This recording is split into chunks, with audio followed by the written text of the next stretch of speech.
Hi, this is Dan Siegel, author of the book Aware and the book Mind and the Developing Mind, and you're listening to The Soul of Life. Obviously, it's more dramatic if somebody who's perfectly healthy one day dies the next day at the age of 20. I've had too many tragic experiences like that with my own patients. I got interested in this because I watched my alcoholic and drug addict people painfully but successfully get sober only to die of nicotine. Today on The Soul of Life, I speak with Dr. George Kolodner. I think it's by far the biggest addiction in terms of morbidity and mortality. And yet it gets the least attention from addiction professionals and the general population. George Kolodner in the 1970s was one of the first psychiatrists to innovate with treatment of addiction by offering an alternative to inpatient hospitalization. He co-founded the Colmac clinics in the Washington, D.C. area and pioneered the now incredibly vital and commonplace intensive outpatient addiction treatment model. We lost 100,000 people due to opioid overdose last year. At the same time, we lost almost 500,000 people to nicotine. George and I talk about the tragic mistake of Bill Wilson, the founder of Alcoholics Anonymous, who actually encouraged people to smoke if it helped them quit alcohol. Bill Wilson himself died a miserable death. Kolodner has been learning the cutting-edge psychotherapy intervention known as internal family systems and putting it to use especially to confidently speak hope to parts of people that feel despair toward a seemingly unstoppable addiction. The IFS, it's like motivational interviewing on steroids. Instead of one devil here and an angel there, there are multitude of opinions, parts, not just on the side, but in front and in back, and the person is caught in the middle of this. Finally, I asked George whether he thinks ketamine may be the kind of game-changing breakthrough medication that many people are reporting it to be. At a mainstream medical benefit that in the 1930s was locked away, research was shut down, practice was shut down, and it's being rolled out now. So I think all these things are potentially promising. Welcome to The Soul of Life. I am Keith Miller, and this is episode 8 of season 4. Why aren't we taking nicotine addiction seriously? I'm going to my vapors and my smokers and saying, you know what? I know you've tried 4 or 5 times smoking cessation, but you haven't tried the things that work. And if you do that, you will have a much better chance. There was no definition of the mind that anybody had. I'm Keith Miller. That's really weird. Can we swear on this? Something you hear at a swing party. That sounds fun. We don't treat trauma. We treat the imprint of traumatic experience. I stood on top of the Olympic podium, very incomplete, not happy, and never ever thinking that I was good enough. Donald watched his older brother be destroyed that way, so he had to exile all of those sensitive parts of him. Free soloing is climbing without ropes. Alex was born for climbing. Cannabis use disorder is real. There's no question about it. The broccoli growers of America are livid every time they listen to this part of your podcast. What happens before sex? What happens during sex? What happens after sex? Compassion is contagious. We gotta have cake. Oh my God, I told him I'm bisexual and that's where I gotta be. He's incredibly successful by just talking shit about people's fried rice. This is The Soul of Life. Hey, it's Keith Miller. I just want you to know that I've created a bunch of inexpensive and free courses on marriage improvement, mindfulness, and stress reduction. Just head on over to souloflifeshow.com/courses and check out the cool resources there. Again, that's souloflifeshow.com/courses. My guest today is Dr. George Kolodner. He's a board-certified addiction psychiatrist who specializes in the intensive outpatient treatment of substance abuse disorders. He founded Colmac Outpatient Recovery Centers in 1973 and worked relentlessly over the years to increase awareness of intensive outpatient treatment while keeping Colmac on the cusp of leading-edge treatment for men, women, and men. Dr. Kolodner served in the Navy in 1973, and he designed and implemented the first IOP addiction treatment program in the country at Colmac. Since then, his primary focus has been on developing outpatient treatment strategies for managing withdrawal and rehabilitation services for people with substance use disorders. George, how are you today? Welcome to The Soul of Life. Keith, good to be here. I'm excited to speak with you about addictions today because I know that has been something you've dedicated your career to. A lot of people struggle with addictions. We're in a mental health epidemic for one thing, and as we know, what goes with mental illness and emotional disorders is substance abuse and substance use disorders. So I'm curious, I'd just love to hear a little bit about what you're up to currently, and maybe we'll get a chance to talk about your work in founding intensive outpatient treatment centers, how that contrasts with other types of treatment, what people can find available today. Sure. Glad to talk about that. Right now I'm focusing exclusively on nicotine addiction. I use the word nicotine because we used to talk about tobacco, but it's pretty clear that vaping is going to be the problem of the future, and nicotine is the common thread between tobacco and vaping. And I'm interested in that because I think there's a discrepancy between the enormity of the problem. In other words, I think it's by far the biggest addiction in terms of morbidity and mortality, and yet it gets the least attention from addiction professionals and the general population. So that made me curious, and it also provides an opportunity to really make a difference in an area that's not being that well attended to. So what I noticed was that there is an enormous amount being done on the treatment side when it comes to nicotine addiction, but it falls within the area of smoking cessation. And there's a lot going on in that area, but the people who are doing that are not addiction specialists. And what has struck me is that we've learned an enormous amount about dealing effectively with substance use disorders, alcohol, opioid, cocaine, stimulants, cannabis. But that body of knowledge is not generally applied to nicotine. And so that's what I'm trying to do is combine the smoking cessation approach with the knowledge and interventions of traditional addictions treatment, and then pulling in things like IFS adaptations, which I think will increase the power and potential positive outcome of the combined intervention. And just for our listeners' sake, IFS is internal family systems therapy, something that I covered quite a bit on this podcast. People can refer back to other episodes to learn more about IFS. And just to piggyback on something you said there, that you mentioned, you referred to traditional recovery treatment, and how it doesn't really include and doesn't target nicotine per se. Can we talk a little bit for a moment broadly for the average person who may not be familiar with clinical treatment of addiction? What does it entail, George? What are the menu choices for someone who has a loved one who is struggling with substance abuse or addiction? What are their choices when they're faced with that? There are basically three choices. One is do it yourself with no help. The percentage of people who manage that, the percentage success is very low, but the numbers of people who do it is so high that probably more people manage this successfully on their own than those who take the other two tracks. The second track is non-professional peer support.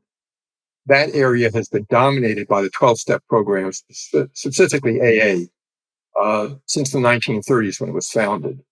And it is not for everybody, but their track record is, in my view, very positive.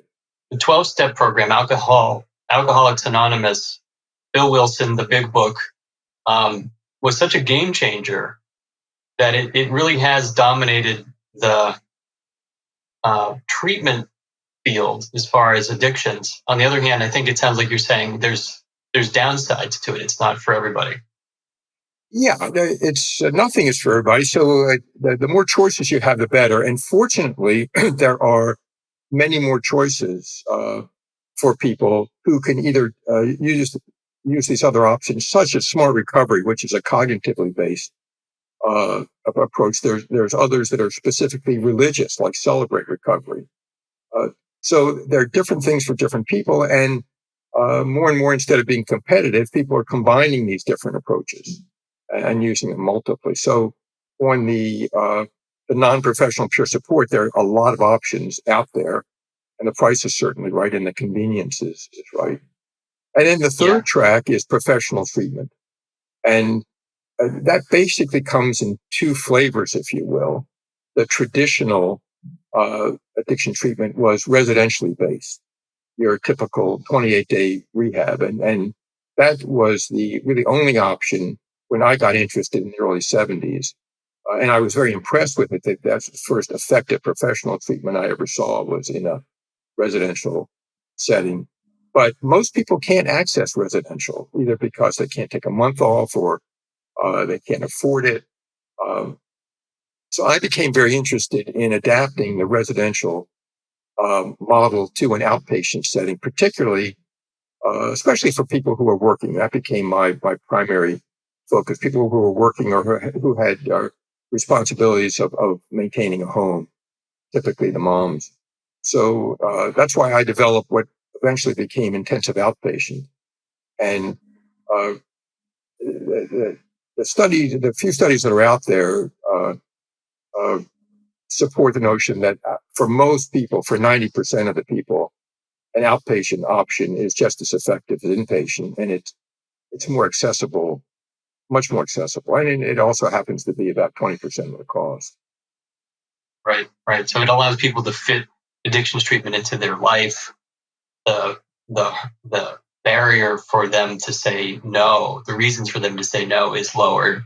Exactly. The programs that we set up were in the evening after work hours. They were covered by insurance, and they were geographically quite close to where people lived and worked. So those very practical barriers are, I think, important to address.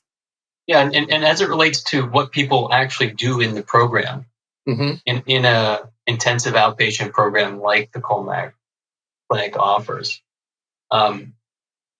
walk me through a little bit what that looks like. So they do an intake, they do get a psychiatric diagnosis that triggers the reimbursement for insurance, so it gets covered. And then what's the course for a person who says, okay, I'm at the stage of admitting that I've got a problem, or at least I'm willing to admit that every third day of the week? Sure. What turned the corner for me and moved me from traditional psychiatric approach, which was, I thought, generally ineffective, to a much more effective intervention, was to incorporate what I call the third leg of the stool in the biopsychosocial approach. That back then, the thinking about addictions was dominated by a psychodynamic or psychoanalytic view, which is that you could treat somebody while they were drinking or drugging. And once you discovered the underlying cause and resolved that, the person would be able to resume normal drinking or normal use of the substance. That was a very tightly held belief.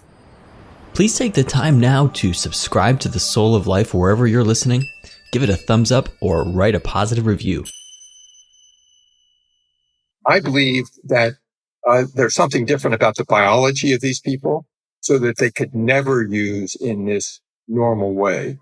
And that looking for underlying causes of the way they drink was not an effective way of proceeding.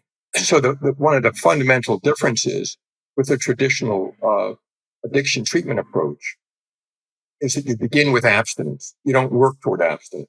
So the first thing you do is help the person stop. And when it comes to some substances like alcohol or opioids, you need to give them medications for withdrawal management. But the treatment starts with temporary abstinence, and the goal is to make that abstinence permanent. So if you're working with people who are still drinking and drugging, they are in an impaired state of consciousness. And the analogy would be walking into an operating room when someone was in the first stage of anesthesia and trying to do psychotherapy with them. It would not be lasting once they got out of the anesthesia. Right. Now, just to split a hair here a little bit, George, harm reduction is something that I think you would agree has a place in, for example, social work or in public health policy. Or would you disagree? I wonder what your thoughts are on that. Harm reduction being, if I can define that, it's sort of like programs that give out needles, for example, and make it says, look, we're not going to try to stop all the using that's going on. We're going to try to make using safe and therefore build a relationship. And that some percentage of those people who are coming to our clinics in this supportive environment so that they can continue using or they can get access to housing while they're using.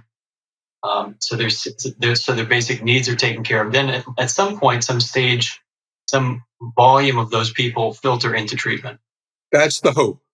The data about that is limited, about filtering into treatment, just like the data about vaping, helping people to get off. I am a great supporter of harm reduction. And I think that it's not binary. I think that there's some gray areas between harm reduction and the kind of abstinence-based treatment that I just described. I was, for many years, criticized for actively using buprenorphine which I regarded as compatible with abstinence. And some people regard it and still regard as harm reduction that perpetuates the addiction. So I think there's lots of room for disagreement. But what I found is I haven't figured a way to do harm reduction and abstinence-based treatment under the same roof. Yeah, it seems like they're kind of working at different parts of the animal. Exactly. Different. That's the way I put it. We're all have one piece of the elephant here. Yeah. Buprenorphine. Can you explain? Is that methadone? Buprenorphine is basically an alternative to methadone. It is. We've only had it since 2003. We've had methadone since the 1960s. So we know much more about methadone. But it's called a partial agonist. Buprenorphine is, which means it has some of the properties of a full agonist, like heroin or OxyContin. But it doesn't have so many of the downsides. You can't overdose on it. It's really, if you take it sublingually, you can't really get high on it. So it's a compromise. And for some people, it's kind of like a walking cast that people can stay on the rest of their lives. Some people want to get off of it as soon as they can. But it is, and when you jump to into nicotine, there is an equivalent medication called varenicline or Chantix, which again is a partial nicotine agonist that, in my view, both buprenorphine and varenicline provide a transition for someone, a biological transition from the active using state to the abstinent state. And in terms of harm reduction, if they stay on those agents indefinitely, they function well. There's no evidence of long-term harm. In fact, yesterday I was at NIH, where they're doing, to me, a very important study of looking at people who are on buprenorphine over extended period of time. One of the things that we know about opioid addicts, for example, is that their dopamine systems are disordered as a result of their using the opioids. And these studies aren't finished yet, but it looks like when people are on buprenorphine or methadone, their dopamine systems heal in ways that move them back to a normal state, which is very important. It means that you can use these medications over the long term. And people have been on methadone for decades and are doing well. So we know that behaviorally, but to have the neurobiology to support that is really important, because there's so many stigmatizing moralistic biases against harm reduction, methadone, buprenorphine.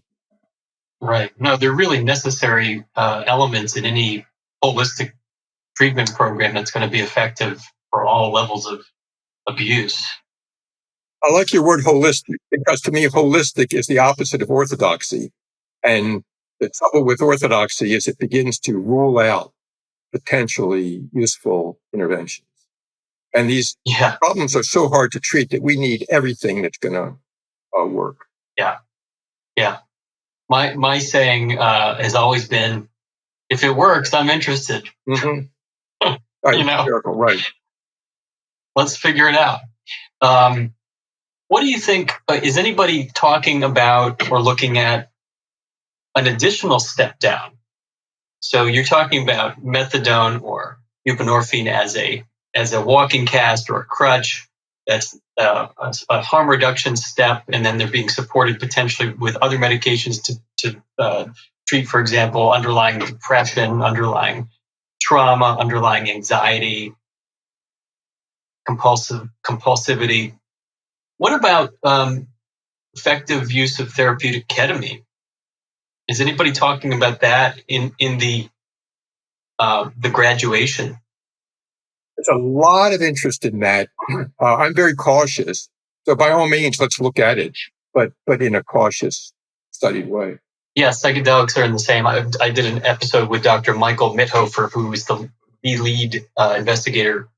And one of the people, including the people at MAPS, that have really won over, if I can say that, the FDA from its paranoia, well-founded paranoia from the 60s, cases of abuse. Timothy Leary giving, Harvard psychiatrist giving out LSD to his students, just saying, let's just try this, But there was abuse in the well-intentioned use of psychedelics. So there's a lot of changes. And just to make a point of distinction, ketamine sounds like, and I wonder what you think about this, but it sounds like it's been in the experimental stage for at least 10 years. Now it's FDA approved for treatment of suicidality. On the one hand, so we have the FDA saying, go ahead and use this. And then it can, of course, because it's approved as a general anesthetic, it can be used off label for microdosing. And the differences between somebody using Special K on the street and getting an IV infusion is a major difference in dose. That's my understanding. They treat people who are addicts safely without getting hooked on ketamine. Are you skeptical of that? Yeah, I'm skeptical. I mean, again, when I, in 73, when I said that I thought that it's possible for people to recover on an outpatient basis, I was addressed with a lot of skepticism. And I think that was well placed. It took me about 10 years to convince people that this could be done. And now it's mainstream. It's being done all over. So by all means, explore. But I also saw things like ultra rapid detox, putting people under anesthesia and using naloxone and naltrexone.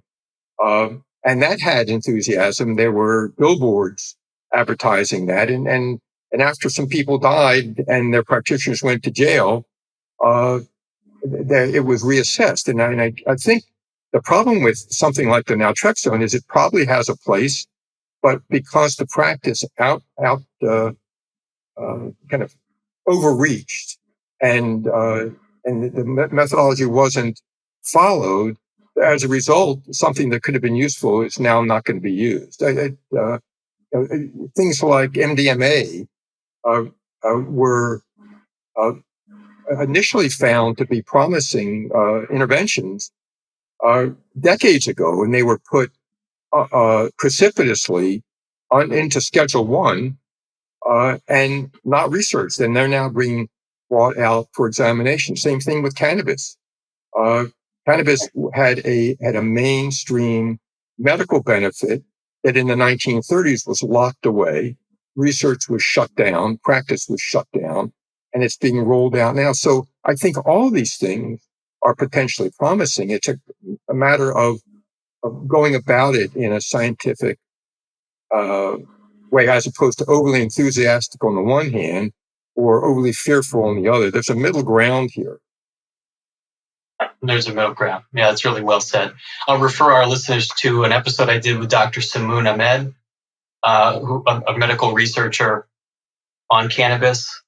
Because cannabis is, as you said, if there's any one example of the demand outstripping the knowledge that we have, it would be probably cannabis. People using cannabis recreationally at high levels, especially young people. And he cautions and makes the point, especially to providers, healthcare providers, that there's no safe use of cannabis for children and for people under 20, under 22, in his opinion. But there are uses, and does it have a place? Like, well, we're learning about it. We're still learning about it. You mentioned NIH earlier. It seems like that is because the NIH is thankfully very interested in all these topics, and they're studying quite a bit. So it seems to be a good place to follow a lot of the literature on psychedelics and alternative treatments.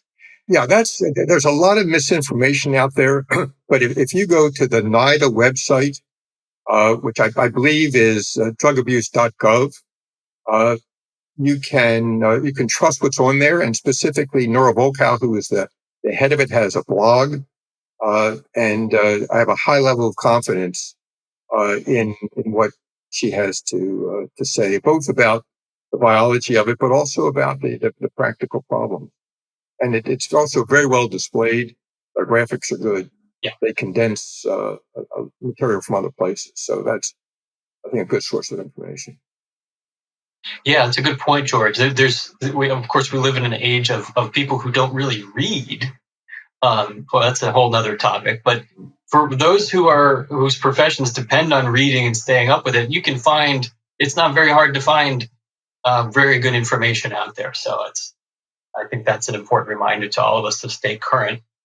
Let's get back to nicotine for a moment. And I'm curious about this, opioids and nicotine, because in some ways I'm a little surprised. I think it's fantastic what you're doing, because I totally agree with you. Nicotine is incredibly damaging, right, to people's health and mortality. On the other hand, we're in an epidemic. I mean, at least, you can respond to this, but isn't the opioid epidemic far worse? I mean, don't we need all hands on deck for the opioid epidemic? I wouldn't diminish that, right? But the numbers are striking.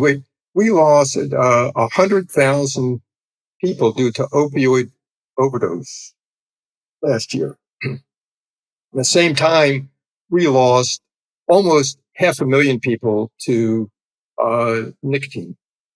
So wow. 5 times the amount, and the amount of attention paid to I'm glad the opioid thing was getting attention, but it's distressing to see something that's so much bigger getting very little attention. And obviously it's more dramatic if somebody who's perfectly healthy one day dies the next day at the age of 20. I've had too many tragic experiences like that with my own patients. But I got interested in this because I watched my alcoholic and drug addict people painfully but successfully get sober and recover from drugs, only to die of nicotine. And that's horrifying to me. Bill Wilson himself died of nicotine. He had chronic obstructive pulmonary disease and emphysema, and he died a miserable death. But before he died, he put in the big book a small vignette cautioning people in recovery to keep smoking. And people still quote that to me, and it's still in the big book to this day. And it's going to stay in the big book in the new edition. So there's a paradox. Did I catch that right? Bill Wilson told people to keep smoking? Right. There's a chapter in the big book called The Family Afterwards. It's about families in which Bill Wilson, who wrote most of the big book, pretended that somebody else was writing that chapter. He pretended he was a family member. And somewhat gratuitously, he put in a vignette at the end of a man who was doing very well in his alcohol recovery, but his wife was nagging him that he was drinking too much coffee and smoking too many cigarettes. So there was an equivalent between the two, as if they were the same. And the man finally deferred to his wife, stopped smoking, and went back to drinking. The story goes on that they saw the error of their ways, and the person went back to smoking, stopped drinking, and is now a satisfactory member of AA. And that Bill concluded this was not a burning issue. And he is an amazing guy who has saved so many lives, but like everybody, he made a mistake or two. And one of them was not only continuing to smoke himself, but creating a culture in AA where this is seen as safe. They're one of the few places you'll see a lot of people smoking publicly now. If you're driving around and see people smoking publicly, they're probably on a smoke break during an AA meeting. Exactly. I was going to say the same thing. It's a caricature, but it's true. It's absolutely true. One of the worst things that I ever heard was a patient who came up to me saying, Doc, I had my first cigarette in 20 years on one of your smoke breaks. And wow. So right now, residential rehab programs are a dangerous place for people who are trying not to smoke. About 11% of people who are non-smokers who go into residential rehab programs begin smoking or return to smoking. Wow. Wow. It almost sounds like we need a black box warning on residential drug treatment. Right. Exactly. The warning will not be effective. You need something. And they've tried to actually forbid smoking in the treatment centers. They've done it in some states. Why aren't people paying attention? Why isn't the money flowing towards nicotine addiction recovery? A lot of treatment people don't want to work with people who are unlikely to change. And that certainly is one reason that treatment people have stayed away from people with alcohol and other drug problems, because they typically are resistant to change. And that's also true of people with nicotine addiction. They say that they're not prepared to change. But the differences between the two are very powerful. The people who have alcohol and drug problems, typically their reason not to change is that they will tend to insist that they don't have a problem. What's different about the nicotine people, this gets back to your question about the lack of attention, is that they know they have a problem, but they are despairing of being able to do anything about it. So 70% of smokers want to quit. And of those, 80% have actually made attempts to quit. And so I think that the reason that it doesn't get attention is not because people don't think they have a problem, but because they're so discouraged. And that's why part of the reason I'm gravitating back to internal family systems, because one of the many things that they do is they present themselves as what they call hope merchants. And if you can convince a hopeless patient, hopelessness clearly becomes a self-fulfilling prophecy. And if you can give people realistic hope, that can be an enormously motivating factor. So what I'm doing is I'm going to my vapors and my smokers and saying, you know what? I know you've tried 4 or 5 times with smoking cessation. You've tried all these typical interventions, but you haven't tried the things that work for people who have recovered from alcohol and other opioid addictions. And if you do that, you will have a much better chance. And simple things like using medications properly can make an enormous difference. Medications, one of the great things with nicotine addiction is we have all kinds of effective medications. The problem is that they're not used, or if they're used, they're used improperly in too low of a dose or for too short a time. So it's not rocket science to simply increase the dose and use things longer. That's so I'm thinking it hasn't gotten attention because people haven't felt like they could do much for it. Buprenorphine, when buprenorphine was put in our hands, and our treatment outcomes with opioid addicts dramatically improved, the number of people being interested in treating these people increased. Unfortunately, or coincidentally, the opioid epidemic hit at about the same time as buprenorphine came. So it doesn't look like buprenorphine had the impact that it has. But if we didn't have buprenorphine, the opioid epidemic that we're seeing now would be much, much worse. Much worse, yeah. You made some really good points there, George. And one of them was on the tip of my tongue as well, going full circle back to talking about internal family systems. With as you mentioned, the Hope Merchant effect of Dick Schwartz's model. And by the way, I think that should be the title of one of your books, Realistic Hopefulness. Right? Hopeful realism.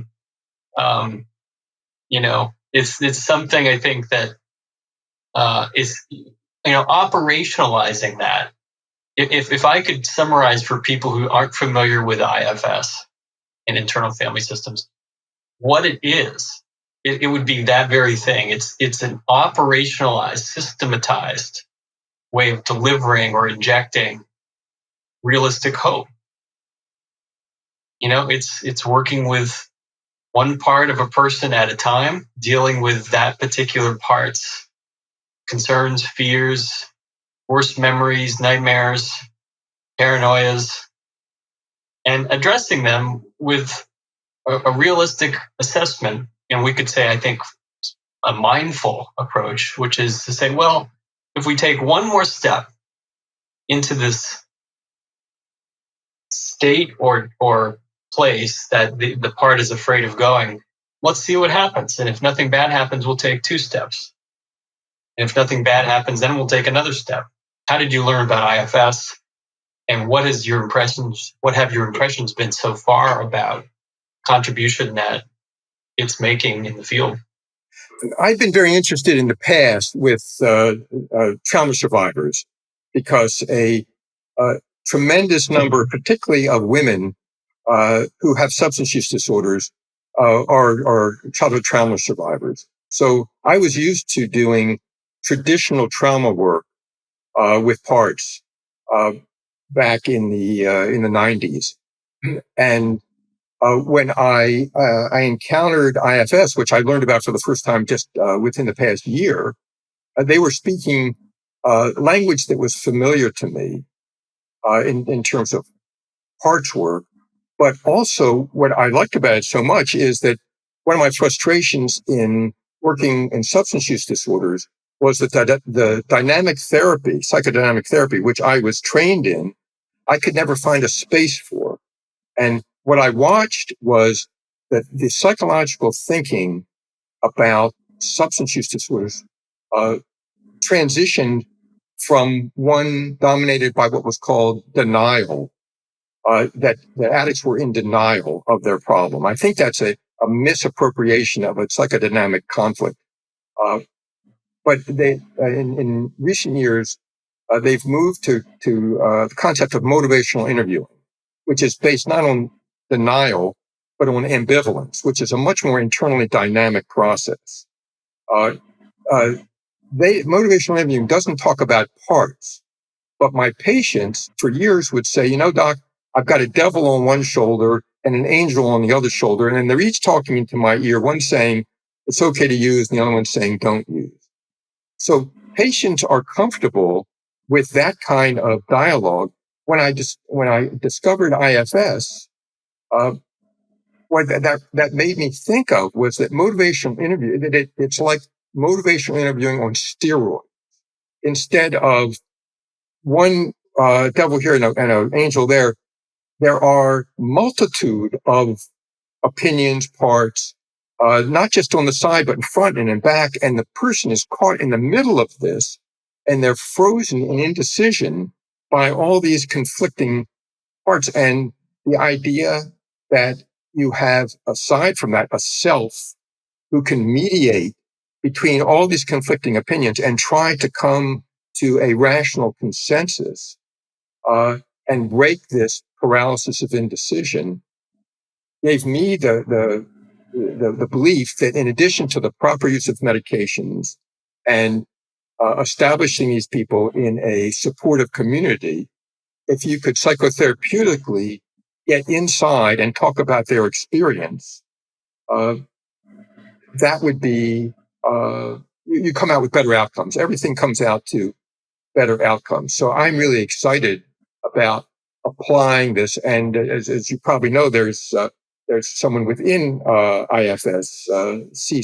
Sykes, who really is an expert in addictions. What would you like our listeners to know about where they can find you and information about nicotine recovery, some of the projects that you would like to be working on next?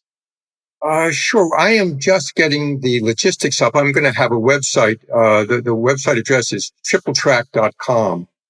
And the triple track stands for the biopsychosocial approach, 3 legs of a stool, that best understanding and best outcome if you come at the problem from a biological, psychological, and social community side. So website should be up hopefully fairly soon. But if failing that, if anybody wants to reach me, they can reach me on email, which is Kolodner, Kolodner, @tripletrack.com. And triple track's just the way it sounds. TRIPLETRACK. Yeah, I appreciate you, Dr. Kolodner, and your work is well known in our community here in Washington, D.C. Your reputation goes before you, so it's a real privilege to speak with you and get to know you a little bit more. And I'm sure we'll be hopefully crossing paths or collaborating, doing some IFS stuff at some point. Thank you, Dr. Kolodner. Thank you for giving me this chance to talk with you. Hey, I've started a community for Soul of Life fans interested in talking about episodes or getting more information about some of my teaching on IFS, mindfulness, and relationship growth. Head on over to community.souloflifeshow to get access to this group of really cool people just like you who care about the show and want to talk about episodes or hear more, get access to courses, and support each other through life. That's what this is all about. Please leave an iTunes rating for the show and subscribe now wherever you listen to get more soul in your life. I like it and it's not harsh to my eardrum. All right, I will go.